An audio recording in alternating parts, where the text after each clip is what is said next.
Welcome everyone to Literary Sudans, a program organized by Radical Book Collective. Literary Sudans is a series that kind of focuses on the history of what's been going on in Sudan through book clubs and events and readings and things like that, to engage with Sudan's history and culture and to understand the ongoing devastating conflict of the moment. Today, we're joined by these two wonderful novelists, Stella Gaitano and Reem Gaafar, to talk about their novels, A Mouthful of Salt and Edo Souls. I won't go into the bios. You should be able to see those in the chat, but I will describe the books quite briefly. Edo Souls is the first South Sudanese novel to be translated into English, brilliantly translated by Sawat Hussein. It's a multi-generational epic that sees three main characters trapped in a nation that's gripped by terror of the civil wars. They are forcing each other to confront their past, and it resolves in what is most important to them. It revolves around what's important to them, things like love and family and the country. Reem's debut that came out with the Saqi books is A Mouthful of Salt. It begins in the 1950s in a small village in North Sudan, and begins with a boy's drowning and all the events that kind of unfold from that. And it also kind of has like a wide scope, a historical scope, looking at both North and South Sudan through the eyes of some of its characters. And it's been described by Leila Boulaila as an impressive debut. So we're really excited to dig into these two books today. First, I want to ask you both, since you're both started off as short story writers, wrote these really incredible, somewhat related thematically to your novels.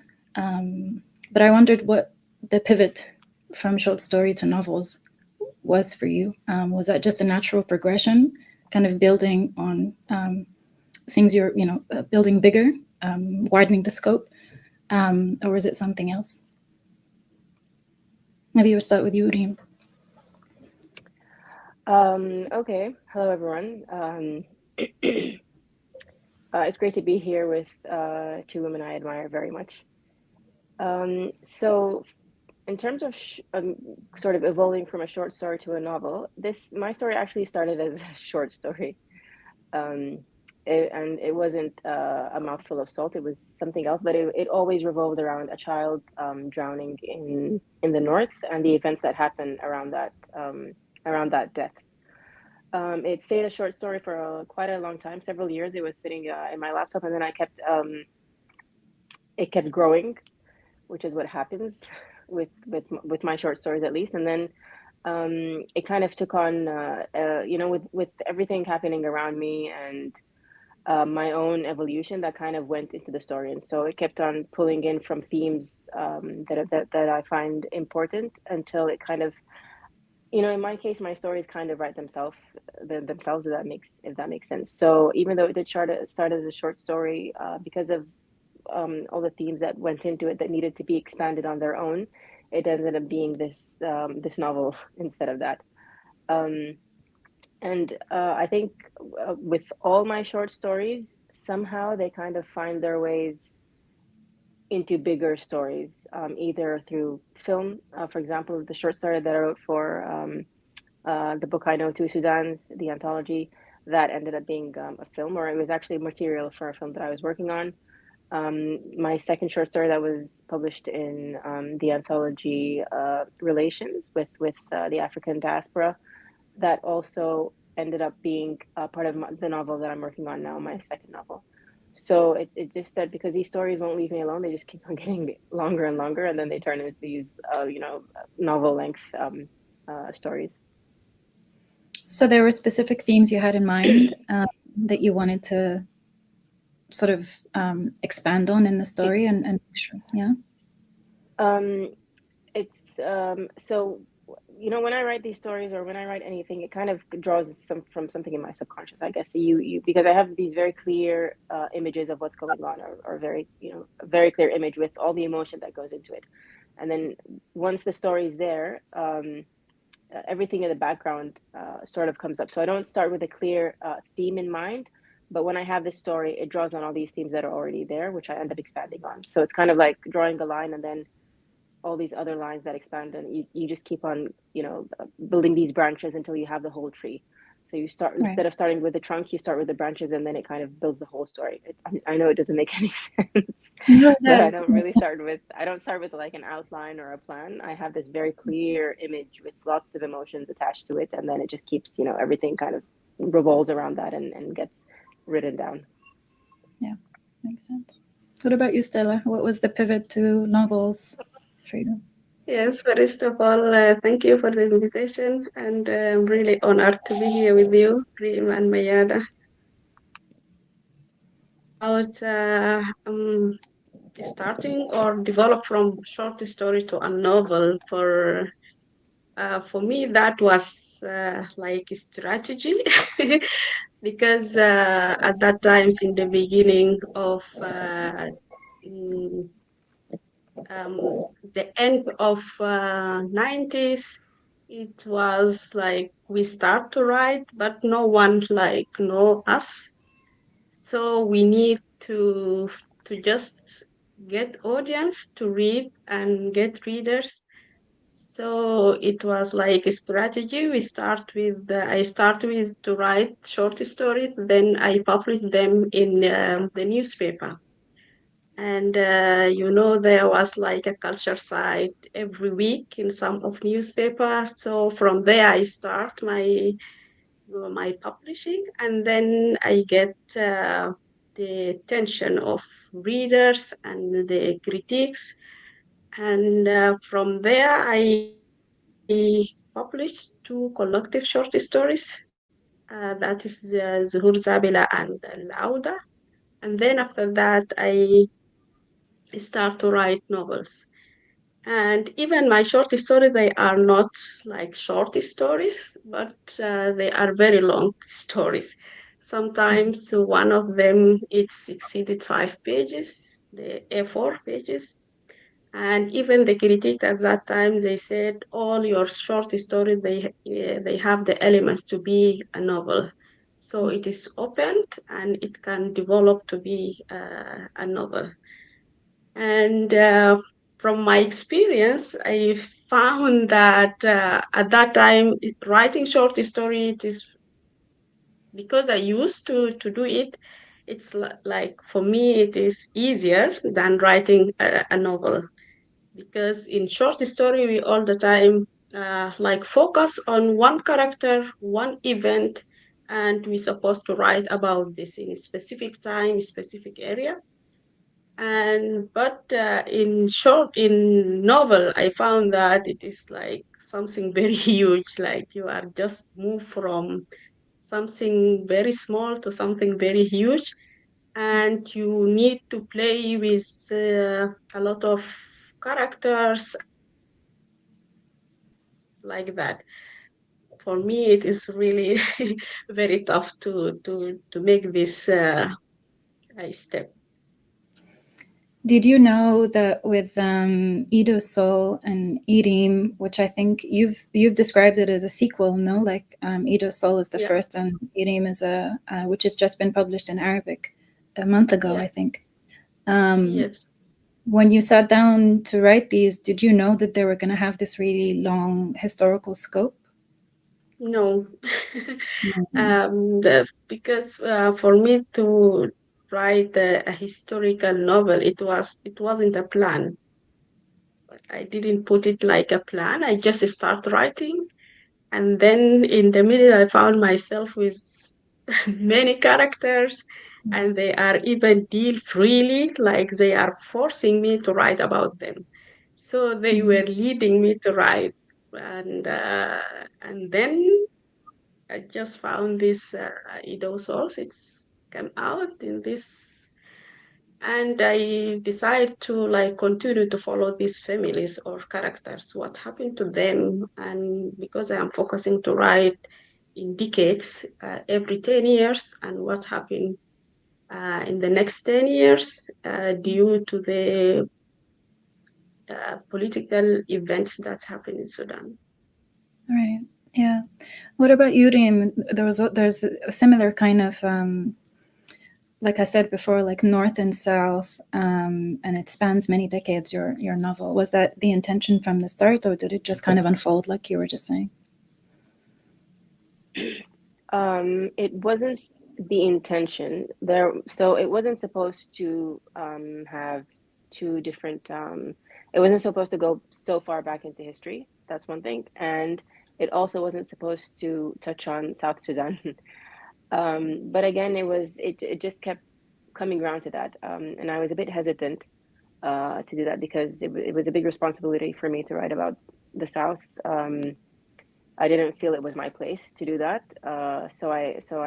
It took a long time to finally, make that decision and do all the research and speak with everyone, speak with my colleagues, because I went to a South Sudanese university. I went to Juba University, and also with their family members. So it was a lot of work. So it definitely wasn't planned because I didn't.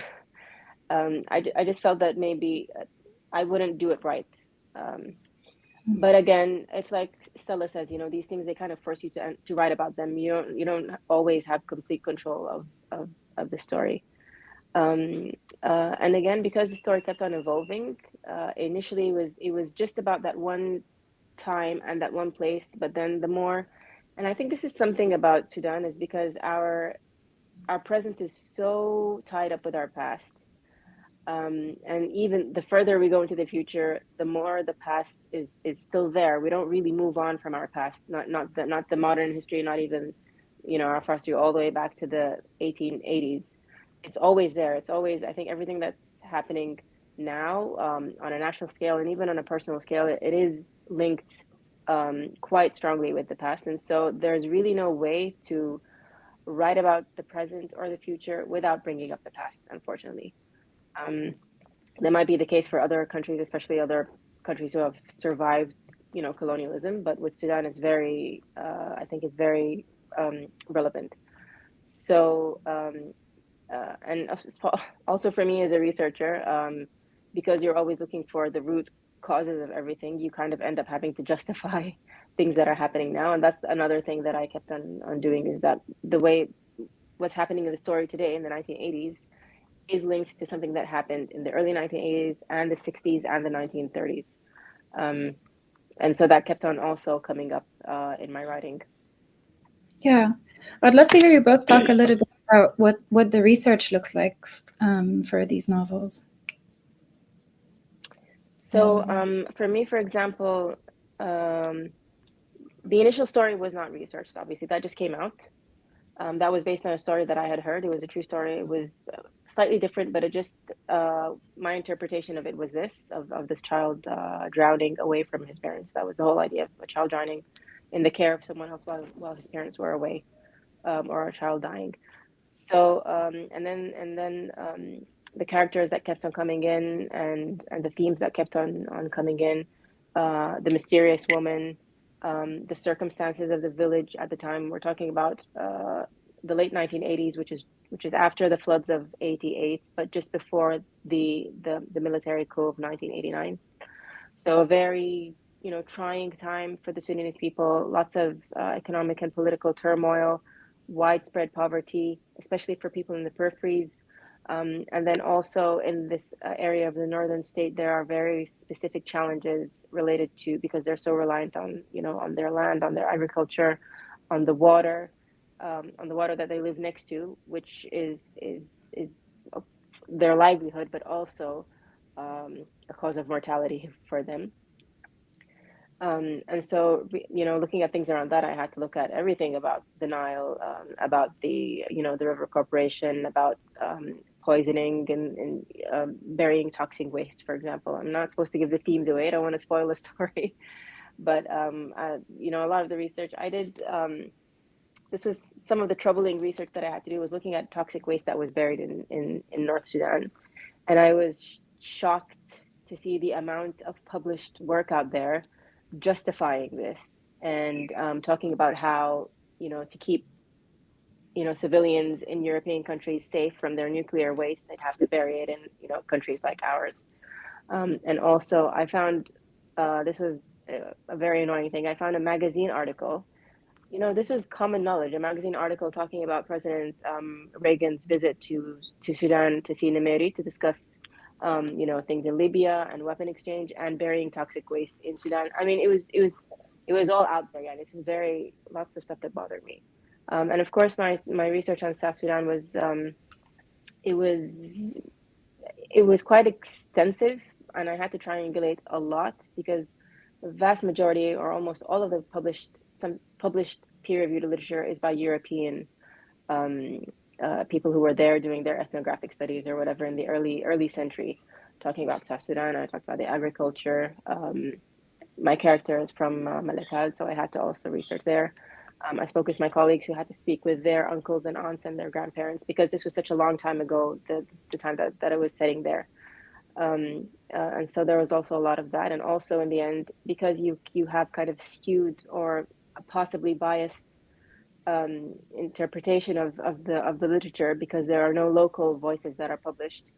It's all word of mouth. You also worry about in the end. So I had to keep everything that I wrote. I had to keep it very, you know, light, not too deep, just to make sure that I'm not, you know, presenting anything wrong. You know, that's a problem of writing about somewhere that you're not, you don't not that you don't come from because you don't have that insider perspective, and so you don't want to, misportray anything. So it was interesting, but also quite a big responsibility, I think. Yeah. Yeah. What about for you, Stella? How does research factor into it, or not? Yes. Yeah, yeah. Like Reem said, we are looking at the modern Sudan history just from the 70s, 80s, and from this time.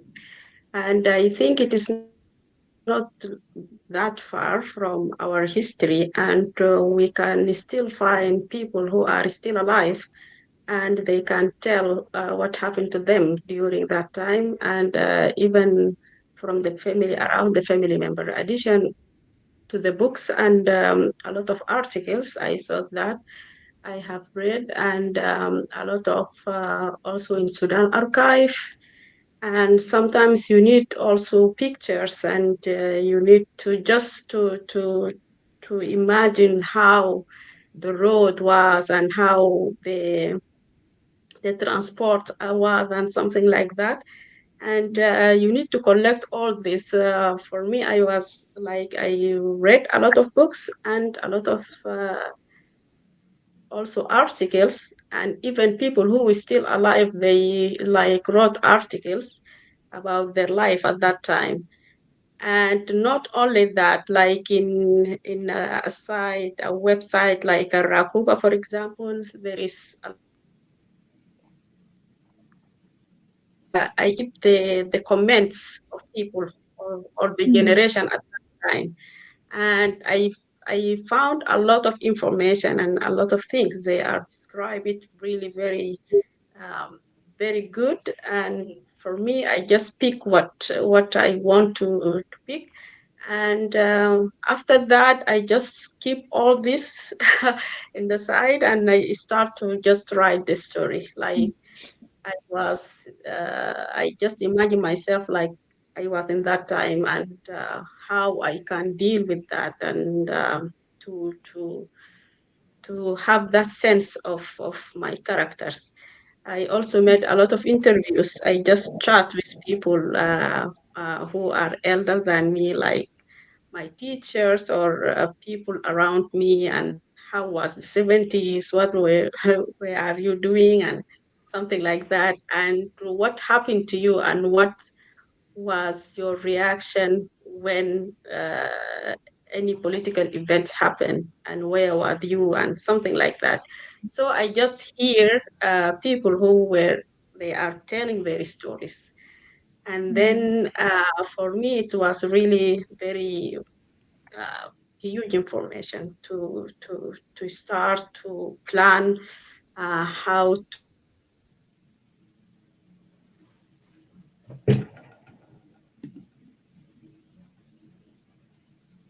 Yeah, it looks put like. them. I think the audio is a little bit slow on your side, Stella, but now it seems to be okay. Yeah, I Can you think say there what is that? something with the networkers. Yeah. Yeah, it's so fascinating to hear you both talk about how many people were kind of involved in the process, uh, talking to them and interviewing them. I'm curious, Stella, if you did your research from inside Sudan or after, or from after you've left it. No, I did my research in South Sudan for because my first novel published in 2018. Yeah. So I did my research all in Sudan and till the end. And but the second novel I did it here. Yeah. But because I was planned to write about the decades in 80s, so I bring many books with me and I start Mhm. to read them before I start writing. And then I did the same. For me, because as I said, people is and because also working in a newspaper before I was writing articles and something like that, and that also helped me a lot to collect many information, to read a lot before even I start writing. So there was a lot of information that I have collected, and then I just want Yeah. to how to use them in my writing. Can you say a little bit about the archives you were spending time in? I feel like one of the images we've all been seeing is all the different libraries of Sudan that were destroyed, and the different, archives. There's a lot of images. I don't know if you've both. I'm sure you've both have come across them Yes, time and time. there is like some website. There is a website called Sudan Archive also, or something like that, or صور قديمة من السودان that there is like in Arabic also. And there is a lot of videos and images, Yeah. yeah, and Yeah. comments also people can find. I've also heard and read both of you talk a lot about the oral tradition and how that's central to your writing. Um, I'd love to hear you talk a bit about that and maybe say a little bit about whether that kind of influences the form of your books and the voices. Um, yeah, in any way.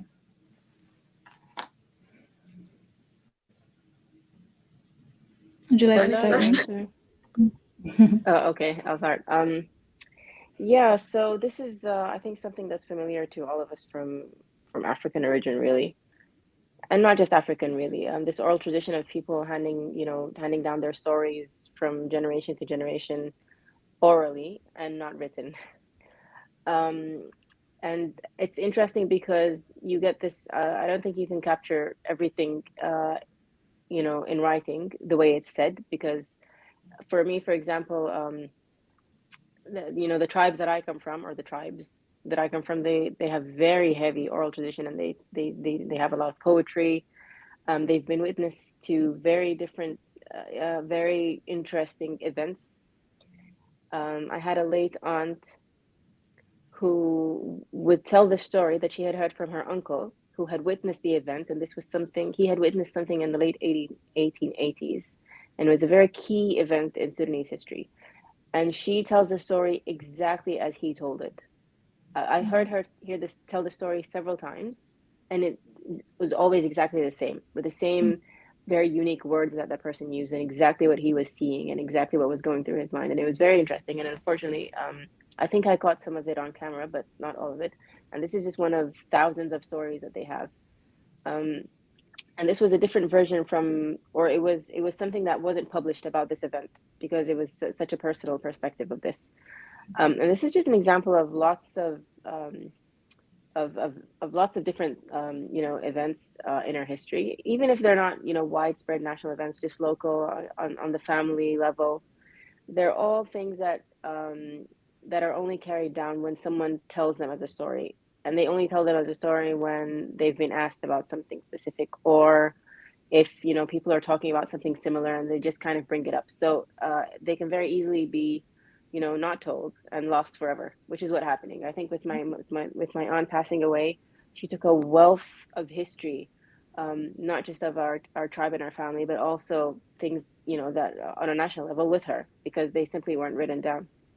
And in my writing, I have tried to, it kind of indirectly influenced the way I write, because the way, a lot of the things, I'm not a very imaginative person, to be honest. Everything I write about is something that I've either seen or heard, or something that happened to someone, or something that, an impression, and then all my thoughts and emotions around that particular event.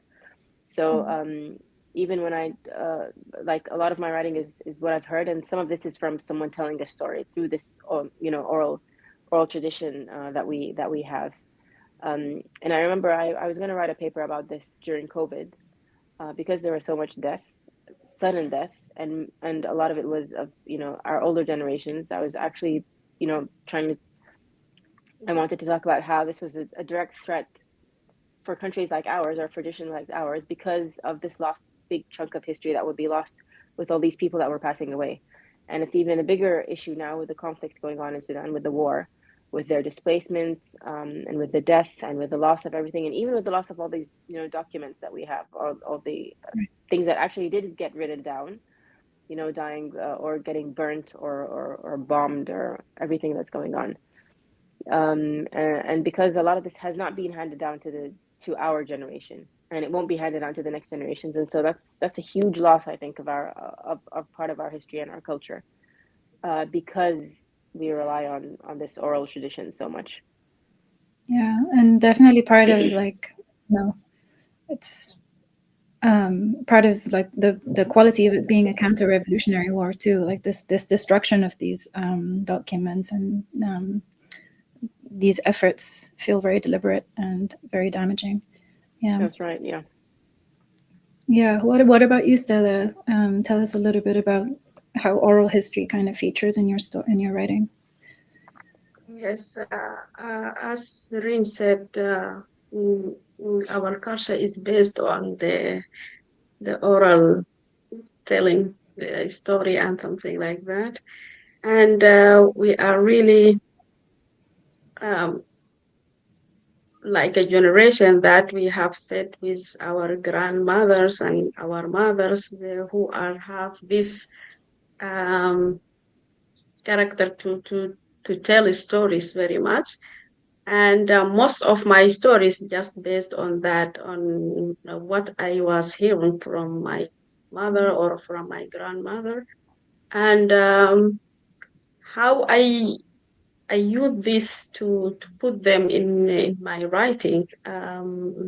Just I decide to choose a right character, and the right character who can tell this story inside my novel or inside my story, without making any kind of a problem inside my novel. And for me, that is it is really very important um, to not lose all this heritage from our parents that we have. And because now we have these skills of writing. Writing, it is a strange thing to our culture, and now we have that, and we have this tool to just document everything and put them down, and maybe it could be useful for the next generation, so to find them. Yeah, no, that's it's really interesting how you've both used the word document to describe your novel writing, which I feel like I don't encounter that very much. Yeah, maybe you could talk a little bit also about the fact that you have chosen to focus a lot on the actual conflicts, like the sort of the details of it, exactly how it unfolded and how it impacted people personally. Maybe you could tell us a little bit about how, like, what are the difficult aspects of doing that? Of I know, of course, like it's very hard to condense things like that into something like even a novel, let alone a short story. But I imagine there's a lot of tensions that arise from having to do that.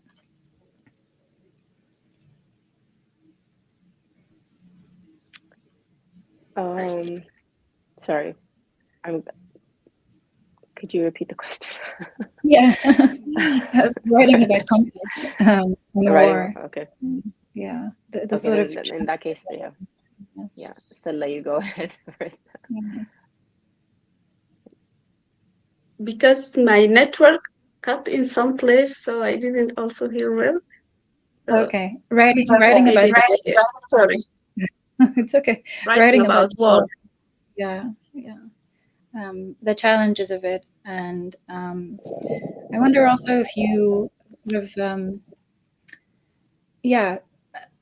I guess worry about how it's received, whether like the kind of like the weight of it gets communicated to the reader, or other things that you yes, writing about the war, it is really, that's why I told you that I stories, because it is really very hard for me and also very hard for the audience. And writing about the war, how me as a writer could write about the war, and how I can separate myself, maybe as a victim, to be a writer, to be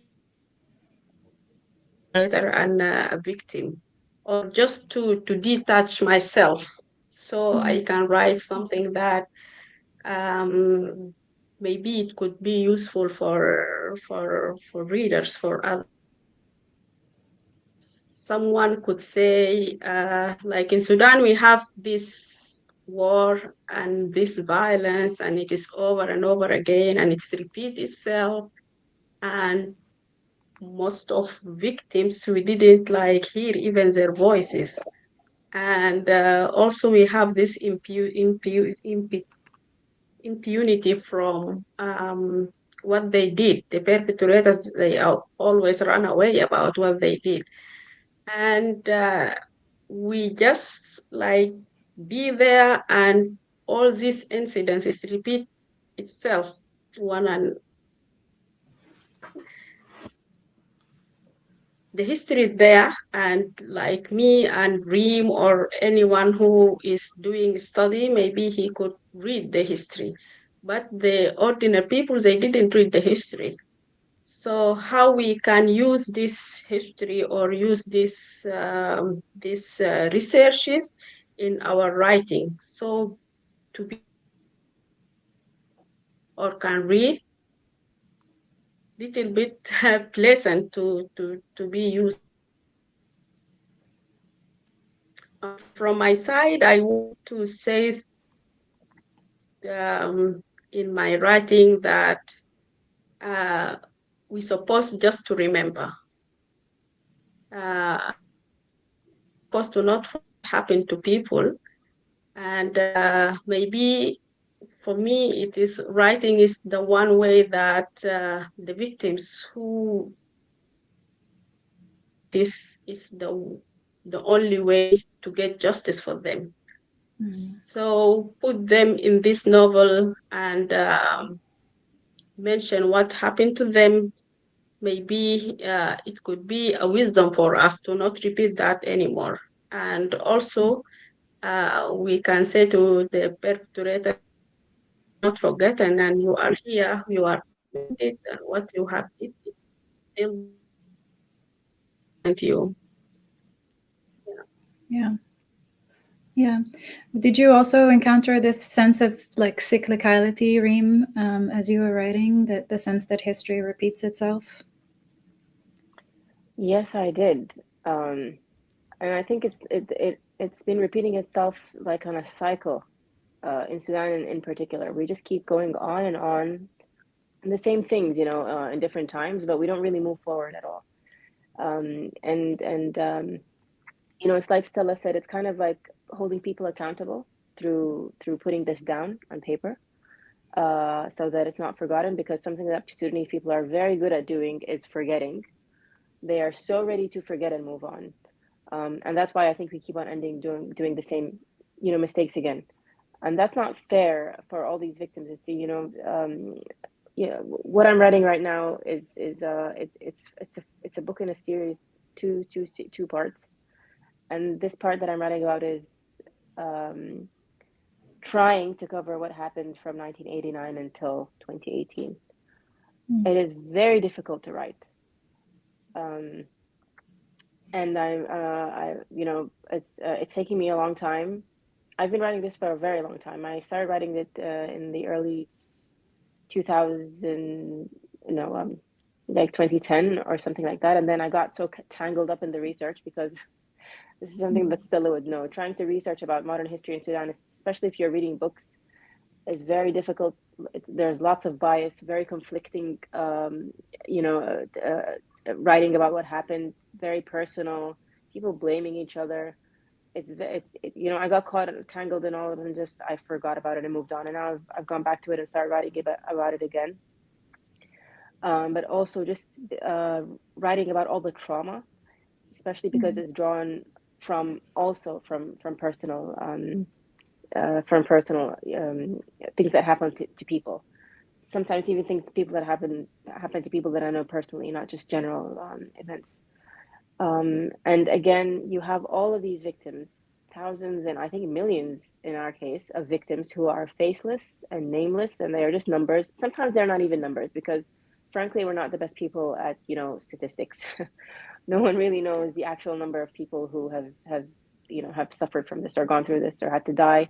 And even if you do have those numbers, you don't have the numbers of the people who are left behind, who ended up, when you lose a parent, it's not just that children are orphans, but you lose your breadwinner, you lose your home, you lose your livelihood. When you lose a limb, you have to you lose your employment. There's a lot that comes with all of this, with any conflict, especially long protracted conflict like that's happening in our countries. And people don't care. That's why they keep doing this to other people, to their fellow human beings, and it's just going on and on again. So it is quite difficult to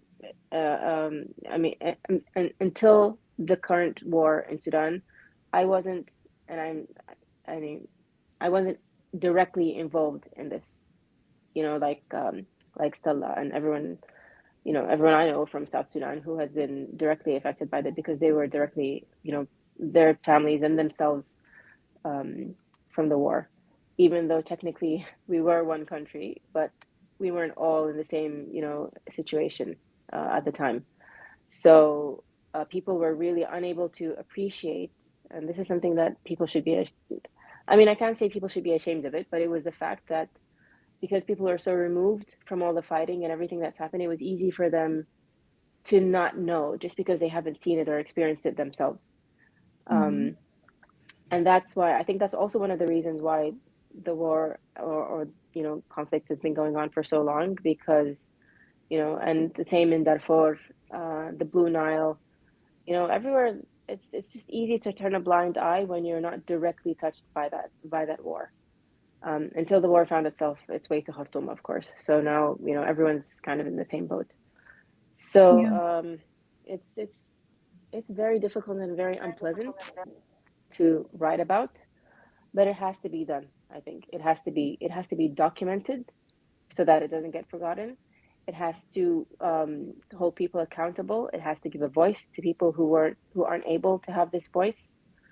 And if we're not the ones doing that, we can't expect someone from outside to come and do that. It has to be us.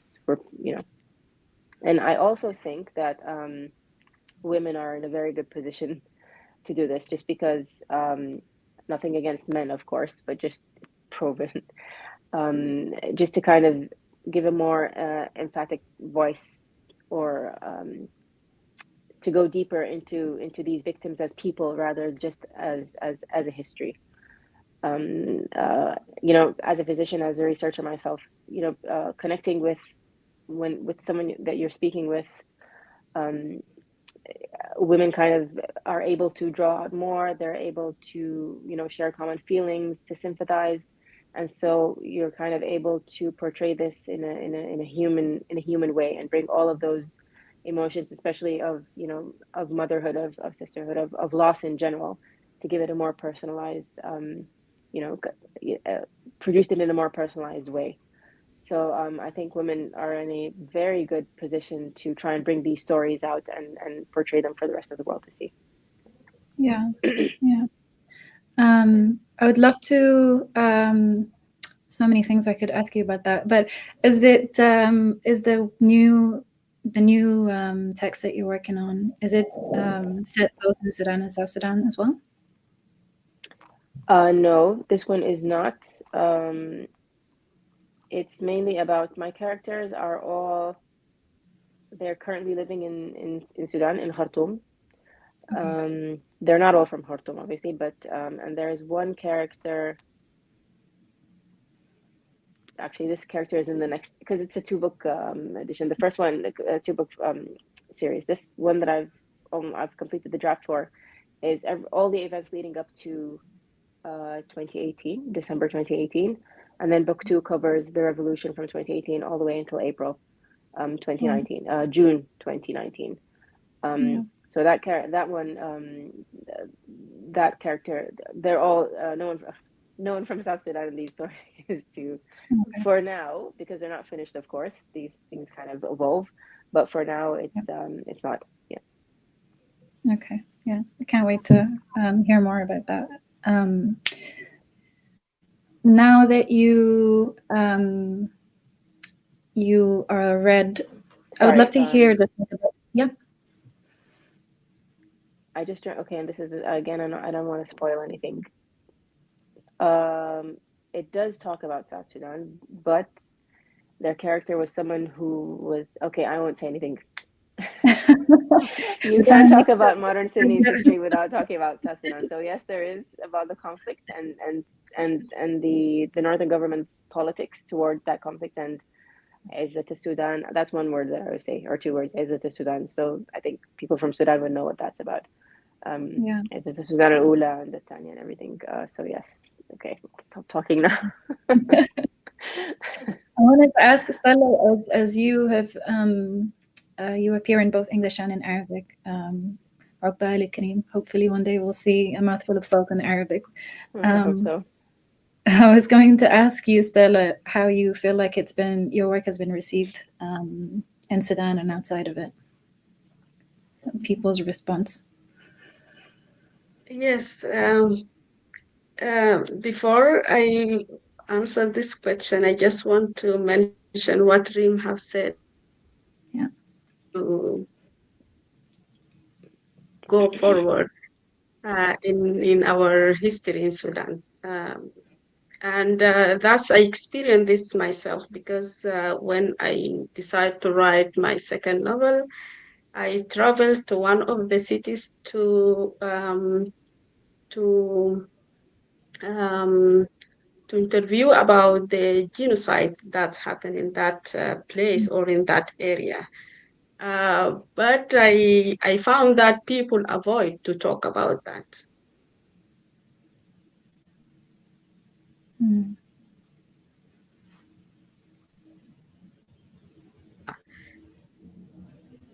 Everything is okay. Can you say I that don't know again? how. Yes, Mm-hmm. I when I start to go to interview people and talk about what's happened, what they are remember from that incidents and what happened to people and at that time where you are and what you are doing and something like that. But people don't want to remember, don't want to talk about this. Like and they like forget everything or they underestimate things or something like that.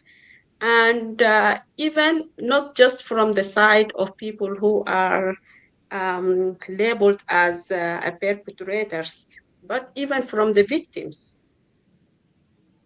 It's like two sides of let us go, let us just forget about this.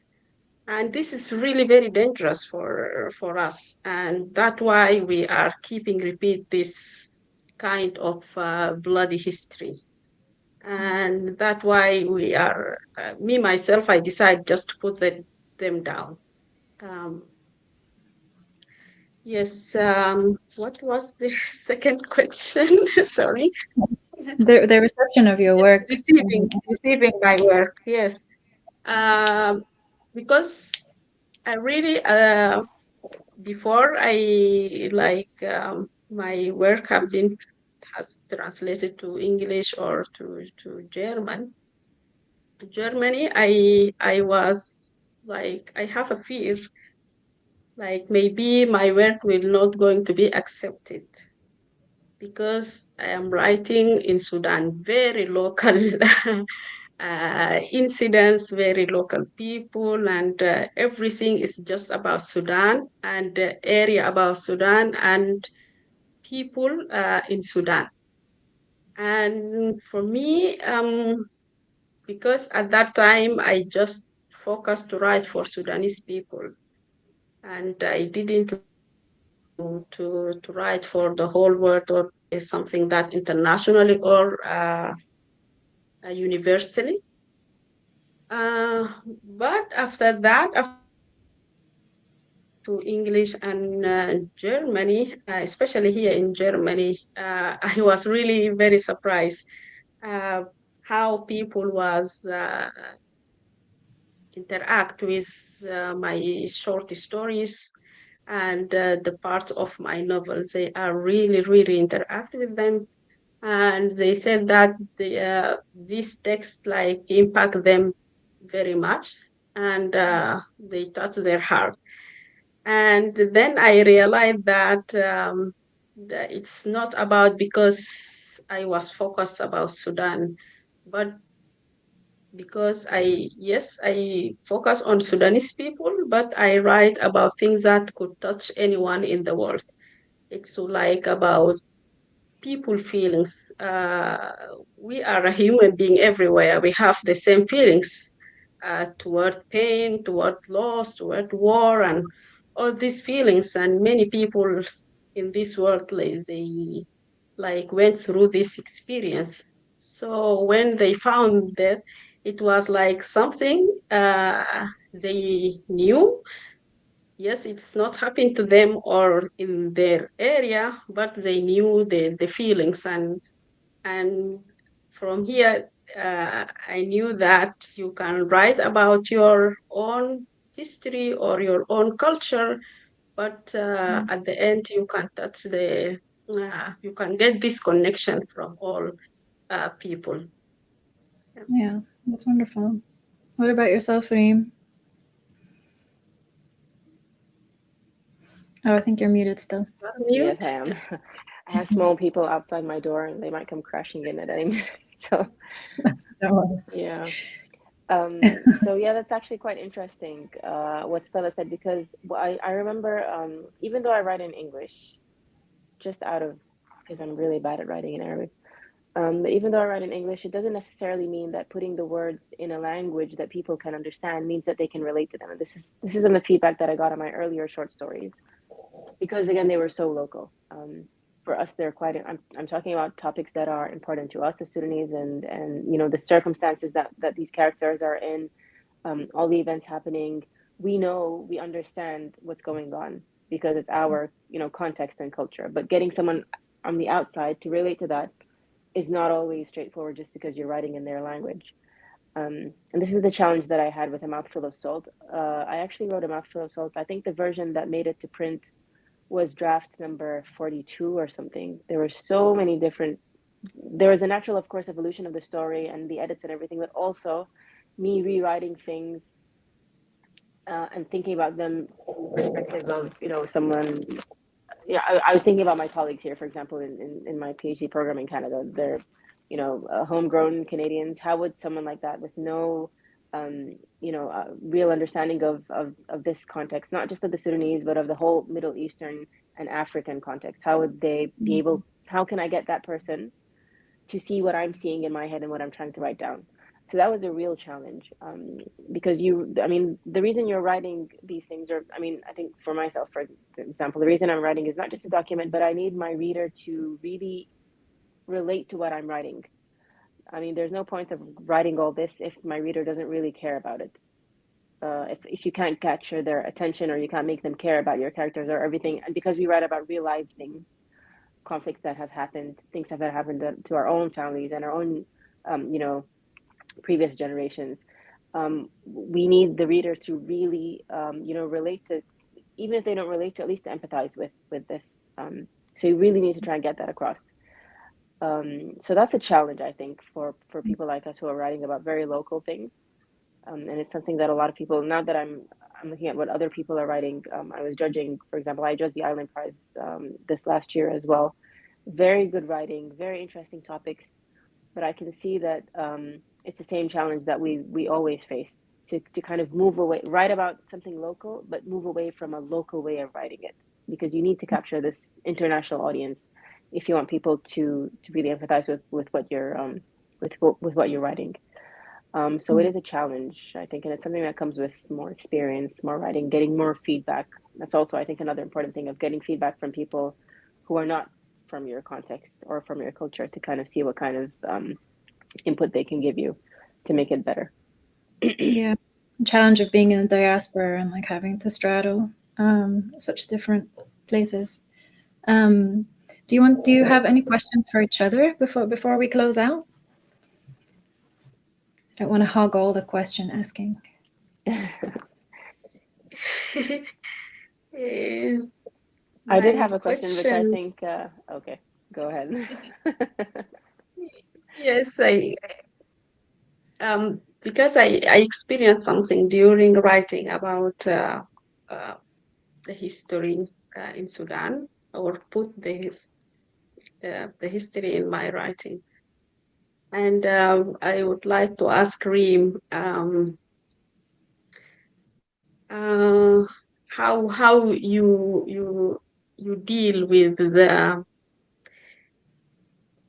like, some incidents that you feel yourself, or you feel one of your or of your family members were involved in that incident. Um, and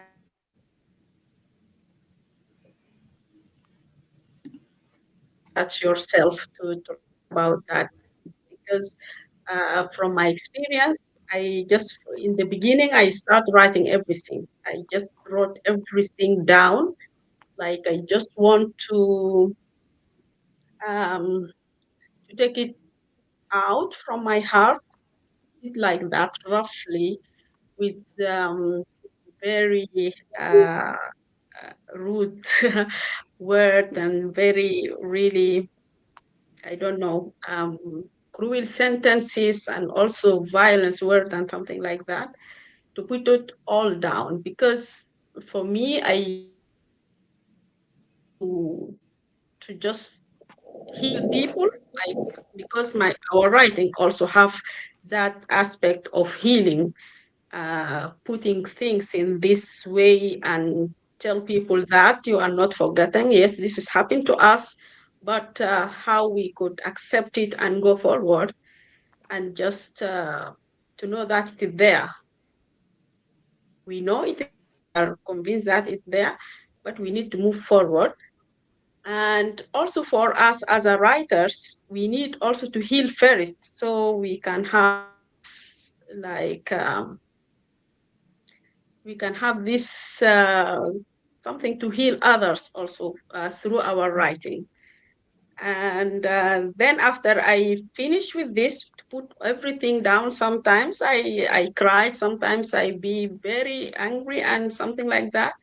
Then after that, I just come to to delete to delete everything, and start to write it in the way that I am now okay with that, but I want to write it in a way that people can receive it in pleasant way. Did you get in this experience, or? This is a difficult question to answer. Because, especially in A Mouthful of Salt, a central theme is racism. between the North and the South. And I am from the North, and Stella's from the South, so we both know the perspective sides. I think everyone Sudanese knows, has, knows what that's like. And because, well, I mean, it's racism in both directions, obviously, but it's a lot of it is from the North towards the South. And so writing about this was, it wasn't about me because, I mean, everyone says that they're not racist. I don't think. I mean, I came to Sudan as an adult, and I've been raised in a family which doesn't, deal with this, how do I say this? Even though our area in general can be considered, I think all of North Sudan has an element of racism in it, whatever it is, but some families more than others. I think some cultures more than others, where the word slave is very freely used. For example, the family that I grew up in did not have that, and so coming to Sudan for university, for medical school, and then seeing this in front of me was quite shocking. Because even though it's there, just seeing, and especially because I went to Juba University, so there was a lot of it. It was quite, it was very shocking to me how open it was. And so when I was writing this, in the end, even though I don't write about my own village or my own family or anything, but it's the same area in general, so it felt like I was writing about us. And I remember having this discussion earlier on with with the Island Prize people, and then again with my editor, and how do I present this in a way that's not offensive to my own my own family, because even though they're not racist as far as I can see, it still puts them under that very wide umbrella. And just using, writing down things, and it's like Stella said, you write down things and then you end up deleting them because they're so harsh. Because even though they are true, but for the reader who is from outside the context, but even for the reader who is from that context that has been oppressed, or we've worked against, it even though it's true, it's still quite painful to see it written like that. So you end up, kind of trying to make it look a bit less harsh. But it is difficult, I think, just kind of trying to find that balance between writing down what's correct or accurate without washing it down too much to make it ineffective, but also not making it look what it wasn't. It wasn't a nice history. It wasn't, people were not nice to each other. People died because of this for years and years and years. This is a big mess, and it's still a big mess. So, it's not something that was nice and rosy and everyone forgives each other in the end. That's not what it was like. But just trying to put it down, and because this is something that involves yourself and your family or the area that you come from, you're involved in it some way or another. It is quite difficult to try and think and go through that and just try and be accurate, but also as inflict as little pain as possible. So and I think it's quite traumatic to write about this, and that was going to be my question to Stella, about how do you write about these very personal experiences, or even if it wasn't something that affected you personally, without being traumatized yourself, like what I'm writing about now, and what I plan to write about at the Sudanese Revolution. I didn't watch, like, for example, the clearing of the sit-in site. I didn't watch any of those videos or look at any pictures because they were so difficult. The whole experience was difficult for all of us. And I can imagine the same, digging into the conflict in South Sudan. So, how to keep yourself from being traumatized while doing your research and writing about these things. Yes, my answer is it's not to keeping myself to not be traumatized. I am traumatized. Already I'm traumatized, and not just it is like generation. My mother was traumatized, and we are always traumatized. But the question, who will deal with his trauma? My mother, till she's died, she didn't deal with her trauma, and we are not aware to deal with that, and we don't know why she sometimes like do something that we couldn't understand. But now I am understand everything. I even understand my trauma, and now I just trying to protect my children to not just transfer this trauma forward. And that's what I want to do through my writing. So how we as Sudanese to stop this trauma? We are all traumatized, even for who didn't experience war. And just from everything that the history that we are listening, the stories that we are listening, we are traumatized. And that's why we are trying to forget everything. And even um, today or tomorrow or something like that, we can see that even on Facebook, how people want to jump on to go forward, to forget, or to like deal that, like to denial about everything. So that is trauma, and that is uh, the trauma. It's all over Sudan, and all people are traumatized. So it's our responsibility now how to end this trauma, how to accept it, and how to deal with it, and how to stop it in this generation. So I think we need to do a lot of things, and yeah.